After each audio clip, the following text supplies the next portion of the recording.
Japan आएपछि मेरो skin care routine level up हुँदैछ।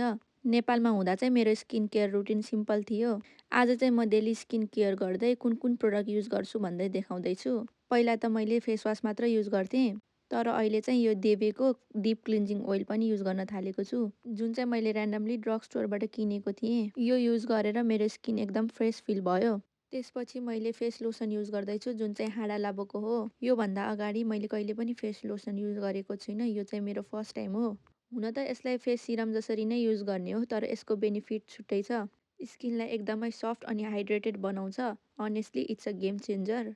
अनि नेक्स्ट स्टेपमा चाहिँ भिटापुरुको फेस सिरम रहेको छ। यो पनि मैले ऱ्यान्डमली ड्रग स्टोरबाटै किनेको हो, जसमा चाहिँ नाइसिनामाइड, भिटामिन सी, प्यान्थेनोल अनि सिका रहेको छ।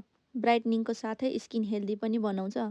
अनि नेक्स्टमा चाहिँ यो हातोमुगीको मोइस्चराइजिङ क्रिम रहेको छ। यो चाहिँ मिल्की क्रिम बेसमा भएकोले स्किनलाई स्मुथ, क्लियर अनि फ्रेस एकैछिनमा बनाउँछ। मैले प्रिभियस भिडियोमा चाहिँ night skin care routine share गरेको थिएँ, जुन चाहिँ डे स्किन केयरसँग लगभग सेम छ। डे स्किन केयर गर्दा चाहिँ मैले स्किन एक्वाको यो वाला सनस्क्रिम युज गर्छु, तर आज कहीँ पनि बाहिर नजाने भएकोले मैले सनस्क्रिम चाहिँ स्किप गरेँ। मैले अहिलेसम्म युज गरेको प्रोडक्टहरू चाहिँ कुनै पनि ब्रान्ड प्रमोसन ओर पिआर प्याकेज होइन। सो अलराइट गाइज, आजको मेरो स्किन केयर रुटिन चाहिँ यति नै हो। नेक्स्ट भिडियोमा फेरि भेटौँला।